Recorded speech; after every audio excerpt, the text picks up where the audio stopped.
What started as a small gathering of civil society leaders to raise awareness about the environment and climate change is now a national agenda. The Environmental Protection Dialogue-EPD is now a national agenda with both local and international support. The EPD was initiated in 2019 by the Center for Environment Justice, CEJ, a Zambian-based civil society which champions environmental sustainability agenda. Having had its inaugural dialogue in October 2020, the EPD has become an important event calendar of the year in Zambia. The EPD was tailored to operate as an annual platform for multi-stakeholders to create an action-oriented platform for engagement of government, traditional leaders, communities, cooperating development partners, civil society organizations, academia, private sector, youth, and women to inform development of initiatives to protect nature and people. Deliberate upon issues surrounding environmental policy, plans, mechanisms, and frameworks, as well as capacity to attain set national objectives and implement actions on environmental protection in the extractive sector and its impact on communities living around and within their vicinity. Focus on finding win-win solutions that can address both environmental challenges and well-being of our communities, and sustained exchange of experiences and information on how we can safeguard the environment while enhancing people's livelihoods. CEJ, with convening partners, have successfully held the EPD 2020 and 2021. In its third year of hosting the EPD, which is referred to as the EPD 2022, the initiative is now bigger and attracting international support and delegates. Held at the newly built Kenneth Kaunda wing of the Mulungushi International Conference Center in Lusaka, Zambia, EPD brought together hundreds of environmental activists, traditional leaders, civil society organization leaders, diplomats, and government officials. Maggie Mwape is the executive director for the Center for Environmental Justice. Allow me to state that the implementation of the Zambia's environmental policy, law, and regulation is essential for a healthy environment and accompanying human rights to a clean and safe environment, which are necessary for the development of a healthy and viable green society, preserving level playing field for economic operators and a thriving economy in the longer run. In this light, CEJ observes that no matter how well articulated people's rights are on paper, their rights are only meaningful in practice if they can be claimed by the rights holders and respected by the duty bearers whenever these rights are violated. We are so grateful, I must mention, that the new government created this new Ministry of Green Economy and Environment. It gives us a lot of hope in achieving so many aspirations that the civil society, the people of Zambia have had on environmental issues, especially that we're now faced with climate change issues. As it was mentioned, 2022 signals are already alarming on climate change issues. We have the COP events coming shortly, and holding this event at this particular moment is very timely. We know probably amongst the delegates, we have some people who will be attending the COP, and they'll capture from this dialogue meeting important issues that they can take with them to the COP that is coming soon in Egypt. The First Quantum Minerals Limited and other cooperating partners supported EPD.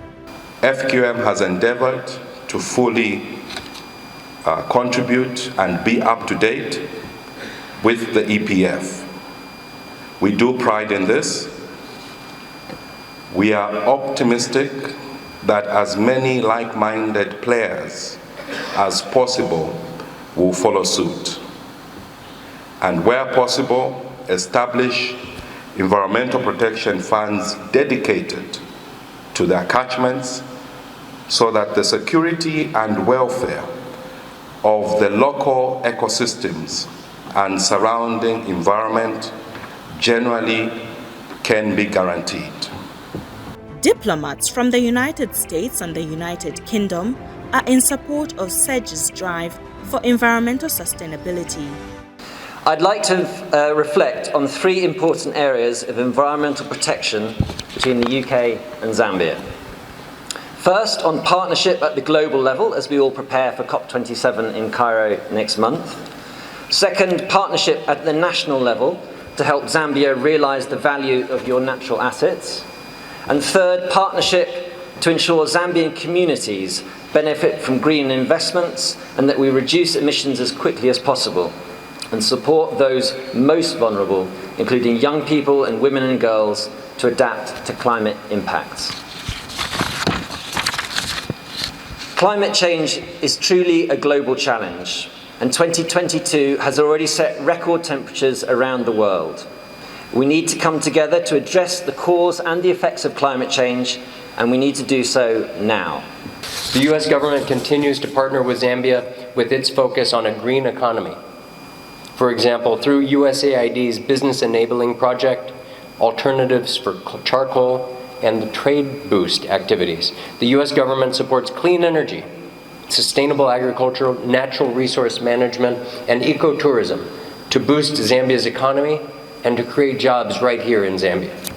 Not only is the U.S. government working with Zambia on developing its green economy, but President Biden announced last year at Glasgow the President's Emergency Plan for Adaptation and Resilience. It's a $15 billion, 5-year plan that underscores the United States' efforts to increase our financial contribution for climate adaptation to about 40% of the global $100 billion commitment on climate action.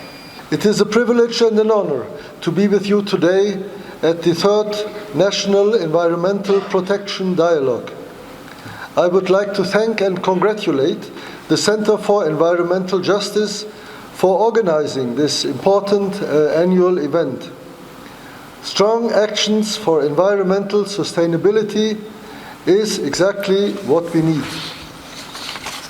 I also wish to commend the government of the Republic of Zambia for its commitment to engage in a dialogue with stakeholders. Your presence, guest of honor, is a clear and welcome sign of that commitment. Let me reassure you at the outset that the European Union remains committed to supporting the environmental sustainability pillar of the 8th National Development Plan. The keynote speech was delivered by the Minister for Green Economy and Environment, Colin Zovo, who cemented government support to the environment. The essence of a green economy is to uplift the livelihoods of the people. Social inclusivity must be at the center. So however we utilize those natural resources, they must be to the benefit of the people, not only socially, but economically. So you see, the government puts a very high premium on environmental protection. Therefore, I must invite all stakeholders, including CAJ, to adopt a stronger advocacy and watchdog mechanism to ensure environmental sustainability by also providing the necessary checks and balances to environmental management. Those of you championing this cause, you are very, very welcome. Make us more accountable so that the environment is better protected. After the official opening, EPD embarked on presentations. A number of presentations were made. In the afternoon, more presentations were made. These focused on issues such as environmental sustainability, climate change threats, the lead poisoning in Kabwe, and the Environmental Protection Fund. Mines Safety Department, we are a government department and Ministry of Mines and Minerals Development. Our mandate is to enforce the legislation in respect to occupational safety and health, also environmental protection in the mining industry, including explosive manufacturing factories. Yeah, so basically just going to give you that legal framework under which the Environmental Protection Fund under the mining industry is run, because there's another Environmental Protection Fund somewhere.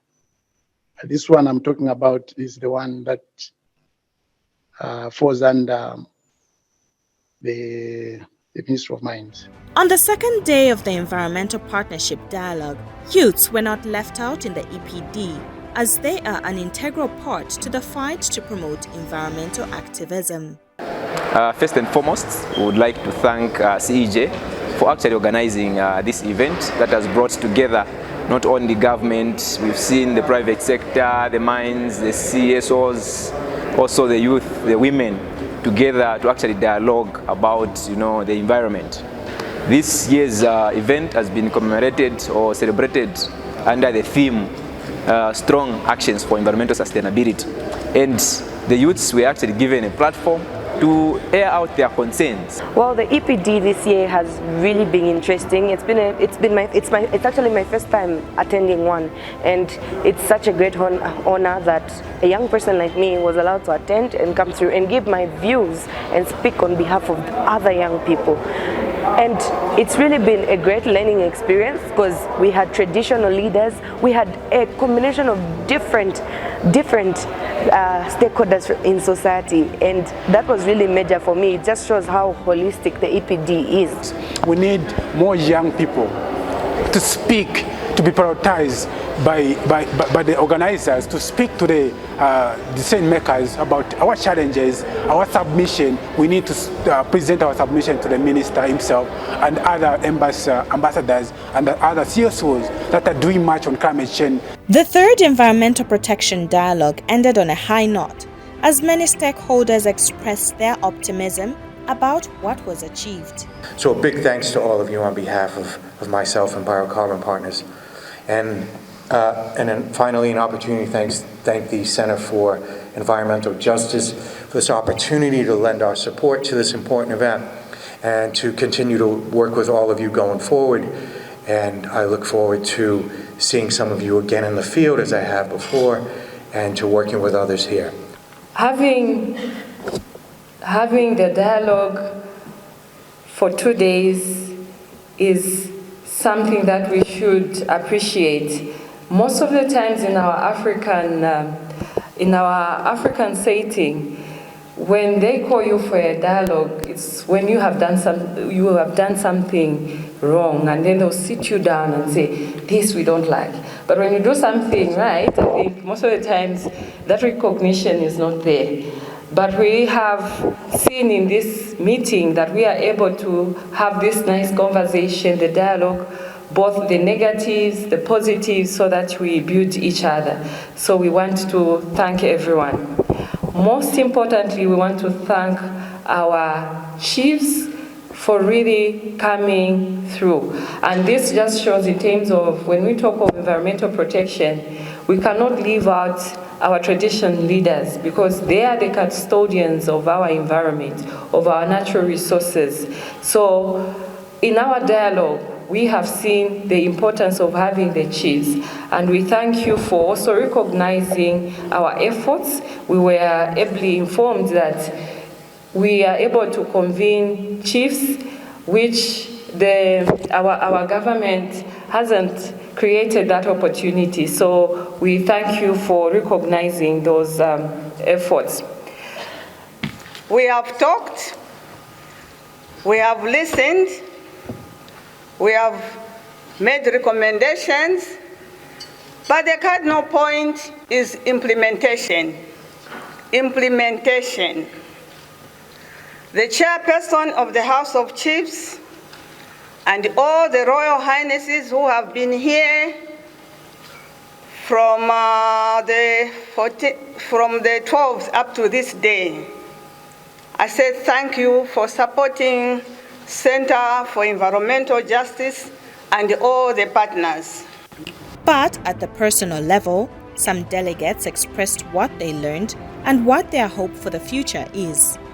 It's a very innovative idea, and I would recommend that this program continues, and we look for more donors to support the project and programs such of this kind that intends to build and synergize on the little powers that we have from different diverse areas to ensure that we promote and protect our environment for better sustainable and the growth of our Mother Earth. A lot of things have come out in these 2 days. It's like a month.